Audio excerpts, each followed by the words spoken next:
എല്ലാവർക്കും ഹാർദവമായ സ്വാഗതം.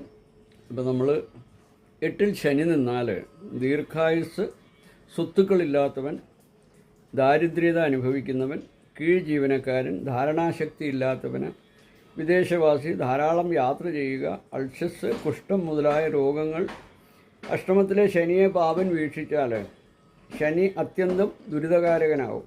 വ്യാഴം വീക്ഷിച്ചാൽ അനിഷ്ടഫലം കുറയും.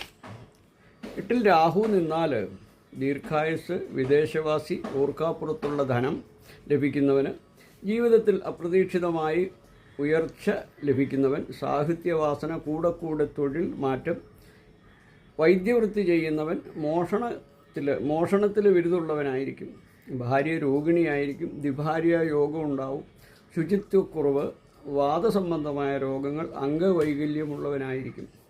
8-ൽ കേതു നിന്നാൽ വിദേശവാസി, സഞ്ചാരി, അന്യായമായ രീതിയിൽ ധനസമ്പാദ്യം, അനേകം സ്ത്രീ പുരുഷന്മാരെ വശീകരിക്കാൻ കഴിവുള്ളവൻ, ഭൂതപ്രേത പിശാചുകളെ ഭയക്കുന്നവൻ, ദേഹത്തിൽ വ്രണങ്ങളോട് കൂടിയവന്, ഭക്ഷണത്തോട് താല്പര്യക്കുറവ്, വൈവിധ്യയോഗം, കുടുംബത്തിൽ നിത്യ ശല്യക്കാരൻ, നേത്രരോഗം, പരധനത്തിലും അന്യസ്ത്രീകളിലും ആസക്തൻ.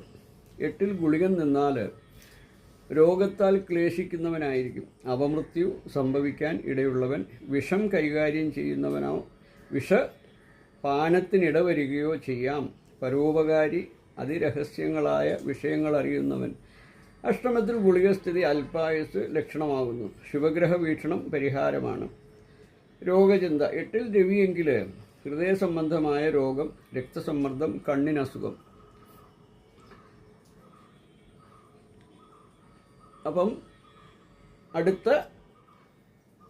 നമ്മൾ പറയാൻ പോകുന്നത് ഓരോ ഭാവങ്ങളിൽ ഈ 8-ാം ഭാവാധിപതി അല്ലെ 12 രാശികളിൽ 8-ാം ഭാവാധിപതി നിന്നാലുള്ള ഫലമായിരിക്കും അടുത്തതിൽ പറയുന്നത്. ഹരി ഓം ഹരി ഓം ഹരി ഓം.